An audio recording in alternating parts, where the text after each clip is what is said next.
School মাঠ সকাল 10টা। তনয় মাঠে দাঁড়িয়ে কান্না করছে। তনয়, স্যার, আমার টিফিন আবার হারিয়ে গেছে। প্রতিদিন একই হচ্ছে। শিক্ষক, এটা নিয়ে আর দেরি করা যাবে না। পুলিশে জানাতে হবে। স্কুল অফিস সিআইডি দল আসে। প্রদ্যুম্ন, দয়া, অভিজিৎ ঘটনাস্থল ঘুরে দেখো। ফ্রেডি, তনয়ের সঙ্গে কথা বলো। তনয়, স্যার, প্রতিদিন সকাল 11টার পর আমার টিফিন বক্স হঠাৎ গায়েব হয়ে যায়। ক্লাসরুম তদন্ত।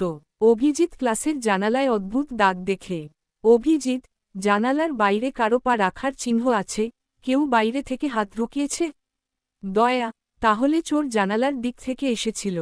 স্কুল ক্যান্টিনের পাশের ঝোপঝাড়। ফ্রেডি টিফিন বক্স খুঁজে পায়, ঢাকনায় চিপ লাগানো। ফ্রেডি চমকে, স্যার, এই টিফিন বক্সে একটা ছোট চিপ লাগানো। প্রদ্যুম্ন, চিপটা ফরেন্সিকে পাঠাও। ল্যাব, সালুনকে, এই চিপে এমন কিছু তথ্য আছে যা স্কুলের সিকিউরিটি কোড রেকর্ড করে। কেউ এটাকে ডেটা চুরি করতে ব্যবহার করছিল। প্রদ্যুম্ন, চোর শুধু খাবার নয়, তথ্যও চুরি করছিল। পরের দিন তনয়ের টিফিন বক্সে গোপন ক্যামেরা বসানো হয়।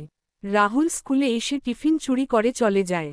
রাত 11টা ফুটেজ দেখা যায়, রাহুল ছদ্মবেশে এসে জানালা দিয়ে টিফিন তুলে নেয়।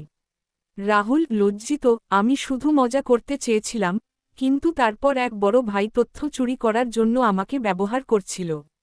প্রদ্যুম্ন, প্রযুক্তি ভালো, কিন্তু ভুল হাতে পড়লে বিপজ্জনক। দয়া হাসতে হাসতে, আর এখন থেকে টিফিন খাবে নিজের, আর দোষ দেবে না ভূতের। সবাই হেসে ওঠে। সতর্ক থাকুন, সচেতন থাকুন, সিআইডি।